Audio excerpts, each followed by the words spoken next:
Vamos ler juntos Romanos 1,17.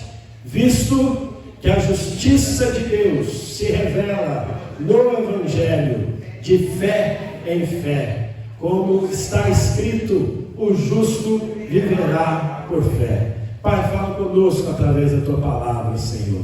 Mais um domingo nós pedimos que o Senhor opere o milagre de falar através da minha boca e de falar aos corações dos irmãos que me ouvem. É a nossa oração em nome de Jesus. Amém.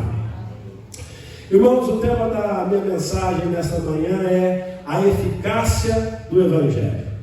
E o primeiro ponto que eu quero compartilhar sobre a eficácia do Evangelho é que o Evangelho, ele é eficaz porque ele revela a justiça de Deus. O Evangelho, ele é eficaz porque ele revela a justiça de Deus. Por que o Evangelho é eficaz, meus irmãos? Ele revela a justiça de Deus. Queridos, Deus é justo. Deus é tão puro que Ele não pode contemplar o mal. Deus não aceita o mal. Na presença de Deus não é possível a permanência do mal. No céu não vai entrar pecado. No céu não vai entrar maldade. Deus é justo em todas as coisas que Ele faz. Tudo que Deus faz é justo. Quando nós entendemos que Deus é justo, nós começamos a entender muita coisa na nossa vida. Eu particularmente, eu me lembro do dia que eu estava enterrando meu cunhado, que morreu num acidente de moto, junto com a sua irmã, deixou esposa e um bebê de 7 meses. E é inevitável nós perguntarmos por quê, meu Deus. Mas o que consolou meu coração naquele dia, e o que me ajudou a vencer a perda do cunhado, foi saber que tudo que Deus faz é justo. Ainda que eu não entenda, ainda que eu não concorde, ainda que não seja a minha vontade, tudo que Deus faz é justo. Então, nós precisamos crer que tudo que Deus faz é justo. Tudo que Deus faz é justo, é bom. Então você nasceu onde nasceu, você tem os pais que tem, a história que tem, você mora onde você mora, porque Deus é justo. E o Evangelho nos revela a justiça de Deus. A palavra de Deus nos diz que Deus, Ele, sendo justo, não inocenta o culpado. Todos nós responderemos diante de Deus pelos nossos atos. Todos nós um dia compareceremos ao tribunal de Deus e nós prestaremos conta ao Senhor. A Bíblia diz que os livros serão abertos e nós seremos julgados por aquilo que está registrado nos livros. No dia do julgamento haverão testemunhas contra nós. Quem são essas testemunhas? São os nossos pensamentos, são as nossas ações, são as nossas omissões. Tudo aquilo que nós fizemos vão depor contra nós e nós seremos tidos como culpados, porque todos nós somos pecadores. Todos nós somos pecadores. Há uma conta que eu coloquei aqui hoje no esboço do sermão, que se aplica muito à minha pessoa e a todos nós. Se nós cometêssemos 3 pecados por dia, durante um mês nós cometeríamos 90 pecados. Ao final de um ano, nós cometeríamos mais de 1000 pecados, daria 1080 pecados. Mas vamos arredondar 1000 pecados por ano. Eu sei que eu peco muito mais que isso. Mas se colocar na minha conta 1000 pecados por ano, eu tenho na minha ficha, na minha capivara, 39.000 pecados. Eu pergunto a vocês: que juiz absolverá um réu que tem na sua ficha 39.000 transgressões da lei? É possível? Há esperança para mim? Diante do que eu sou, diante do que nós somos, e você, meu irmão, eu sei que você não é diferente de mim.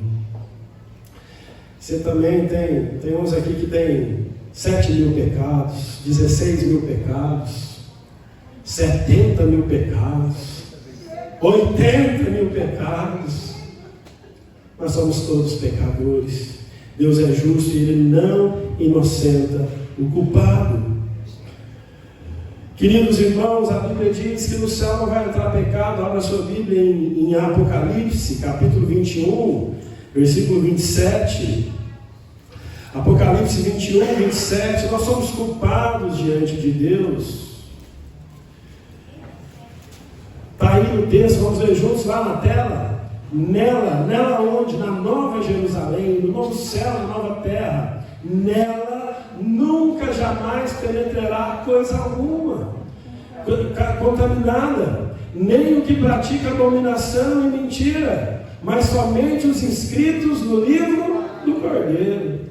Meus irmãos, eu e vocês somos contaminados, nós somos pecadores. Como que nós vamos entrar no céu? Há uma ilustração que diz o seguinte: alguém chega diante de Deus e Deus pergunta: por que eu devo deixá-lo entrar no céu? E a pessoa responde: Senhor, o senhor deve deixar eu entrar no céu porque eu fui ao culto todos os domingos, eu fui um esposo fiel, uma esposa fiel. Senhor, eu nunca roubei, eu nunca matei. Mas, irmãos, essa resposta está errada. Nós não vamos entrar nos céus por conta das nossas obras, jamais. É impossível, porque todos nós somos pecadores. Abra agora sua Bíblia em Mateus 5,48. Jesus exige de nós perfeição. Mateus 5,48, está lá, vamos ler juntos? Portanto, sede vós perfeitos, como perfeitos é o vosso Pai Celeste. Jesus pede que nós sejamos perfeitos. Mas a conta não está batendo. Porque se tem uma coisa que você e eu não somos, é o quê? Nós não somos perfeitos. Como fazemos? Como nós entraremos no céu? Como que nós seremos libertos da culpa no dia do julgamento? Romanos 3, 23. Eu não vou pedir para você abrir a Bíblia, porque a Carol está muito rápida e ela vai colocar aí na tela, está vendo? Vamos ler juntos, Romanos 3, 23. Porque todos pecaram e carecem da glória de Deus. Quem pecou? Todos. Eu, vocês, os nossos filhos. Davi diz lá no Salmo 51 que nós nascemos em pecado. Irmãos, o Evangelho nos revela a justiça de Deus. Deus é justo e nós somos o quê? Injustos. No céu não entra injustiça, entra? Deus é santo e nós somos pecadores. No céu não entra pecado. Como que nós entraremos no céu? Nós entraremos no céu porque o Evangelho é eficaz, porque o Evangelho nos revela a justiça de Cristo imputada a nós. O Evangelho, meus irmãos, ele é eficaz, porque ele revela a justiça de Cristo imputada a nós. O Evangelho é eficaz porque ele nos revela o quê? A justiça de Cristo imputada a nós. Está mais que provado de que nós somos injustos. Nós não vamos entrar no céu por conta da nossa justiça. Nós não vamos entrar no céu por conta daquilo que nós fazemos. Nós não somos justos, mas o Evangelho nos revela a justiça de Cristo imputada a nós. Diferente de mim e de vocês, Cristo é justo. Ele não pecou. Durante todos os dias da vida de Jesus, Ele não pecou. Ele é justo. Cristo, Ele nos dá a sua justiça.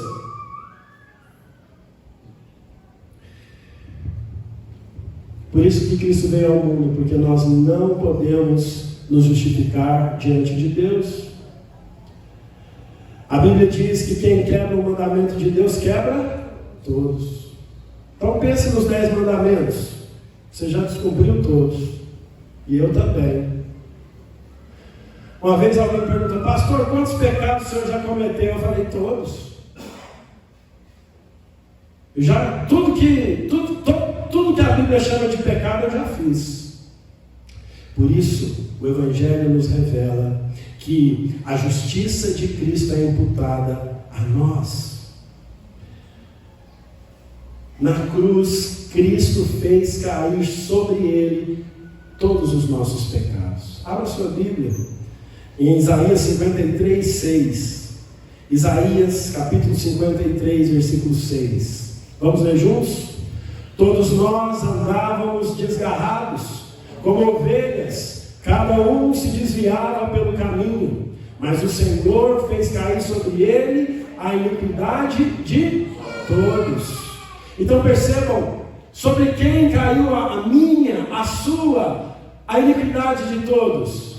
Sobre Jesus. Quando Jesus morreu na cruz, ele estava cumprindo a justiça de Deus. Imagine só, chega no tribunal aqui de Taboão da Serra, um homem acusado de 39.000 transgressões da lei. E o juiz de Taboão da Serra, ele é considerado como um juiz que ama, que ele é amor. E porque ele é amor, ele fala assim: olha, você é culpado, mas como eu te amo, eu vou perdoar os seus crimes e você vai ser liberto. Haveria justiça nesse caso? Sim ou não? Não. Por isso que Cristo morreu. Porque Deus, ele é justo.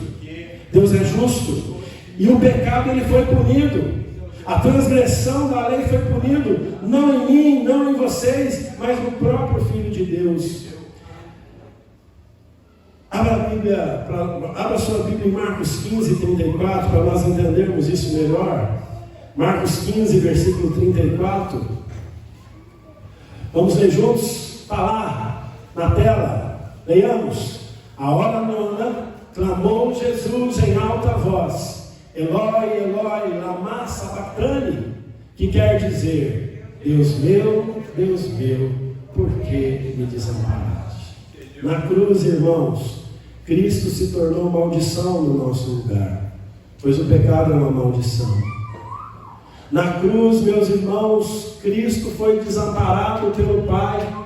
Ele estava ali sozinho na cruz, porque Ele estava levando sobre nós, sobre Ele, melhor dizendo, o nosso pecado. Abramos as nossas Bíblias agora em João, capítulo 19, versículo 30. João 19, versículo 30. Vamos lá? Todos juntos? Quando, pois, Jesus tomou o vinagre, disse: está consumado. Até aqui. Está consumado. Sabe o que significa essas duas palavras, está consumado? Significa que Jesus pagou pelos nossos pecados. Jesus pagou pelos pecados que nós cometíamos antes de conhecermos a Ele. Jesus pagou pelos pecados nossos do presente, os pecados que nós cometemos, mesmo depois de convertidos, está pago. Deixa eu te dizer uma coisa: você vai pecar no futuro. Você vai pecar amanhã. Mas os pecados do futuro já estão o quê? Já estão pagos. Porque todos os nossos pecados foram pagos por Jesus. Por isso, meus irmãos, nós estamos livres do pecado, da condenação do pecado. Porque a eficácia do Evangelho está no fato de que a justiça de Cristo foi imputada a nós. Abram suas Bíblias agora em Colossenses, capítulo 2, verso 14.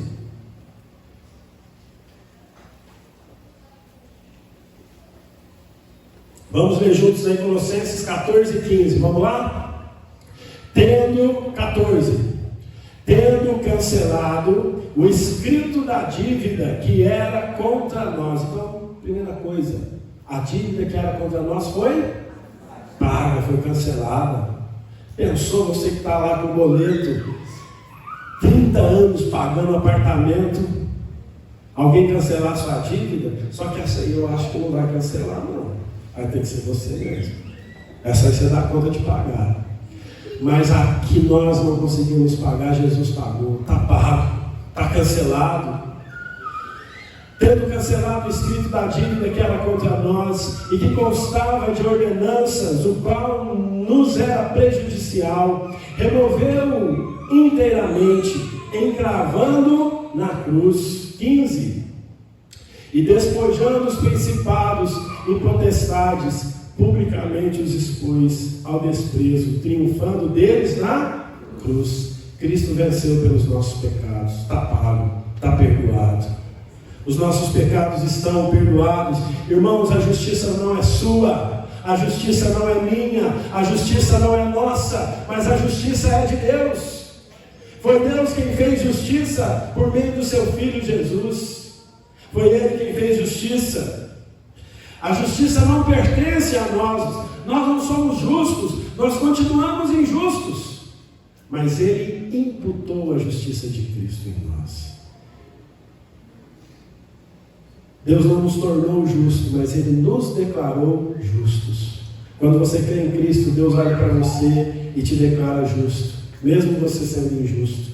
Nós sabemos o quanto nós somos injustos, o quanto nós somos miseráveis. Irmãos, Deus não morreu pelos justos, Deus morreu por pecadores como eu e como você. Ele não veio salvar justos, Ele veio salvar pecadores como nós. Nós estamos quites com Deus. A nossa dívida foi paga, mas foi paga por Jesus. Por isso nós o amamos, por isso nós o servimos, por isso nós continuamos servindo ao Senhor Jesus. Tem gente que diz assim, na igreja tem muita gente hipócrita, e pode ser que seja verdade, mas nós não somos hipócritas por qualquer razão, nós somos hipócritas e nós somos pecadores, mas nós estamos aqui porque Ele pagou por nós. Nós fazemos parte do corpo porque não é a minha justiça, é a justiça de Cristo. Então quando você olhar para um irmão hipócrita como você, não desanime não. Continue firme com Cristo, continue firme no corpo de Cristo, porque não fui eu, não foi o seu irmão do seu lado que morreu por você, não sou eu que te justifica, mas foi Cristo. Ele não é hipócrita. Eu sou, você é. Nós somos pecadores e injustos. Olhe para Cristo, o autor e consumador da nossa fé. E olhando para Cristo, nós devemos ir para frente. Para frente. Queridos irmãos, nós deixamos de ser réus e nos tornamos filhos em Cristo Jesus. Quando nós pecamos, não deixamos de ser filhos de Deus. Recebe essa mensagem de consolo aí. Você não deixa de ser filho. Que pai aqui ama menos o filho por causa de um erro? Nenhum de nós. Nenhum de nós. Quando eu era criança, até a minha adolescência, eu achava que meus pais iam me amar se eu tirasse nota 10. Nunca tirei um 10 na vida. Eu achava que meu pai ia gostar de mim se eu fosse bom no futebol. Nem para gandula eu servia. Eu também, por favor. É desse jeito, não é? Mas aí eu descobri, meus irmãos, com a idade adulta, que meus pais me amam do jeito que eu sou. Porque eles são um pouquinho assim, ó, bem pequenininho, bem falho. O amor nosso pelos nossos filhos é talvez uma gotinha no oceano do grande amor de Deus por nós. Deus não deixa de te amar quando você peca. Não. Deus não te ama mais quando você vem à igreja, ou quando você lê a Bíblia, ou quando você faz alguma coisa. Ele te ama, porque a sua justiça não é sua, é dele. Então, irmãos, o Evangelho nos mostra a justiça de Deus. O que o Evangelho nos mostra? A justiça de Deus. Em segundo lugar, o Evangelho nos mostra que a justiça de Cristo foi imputada a nós.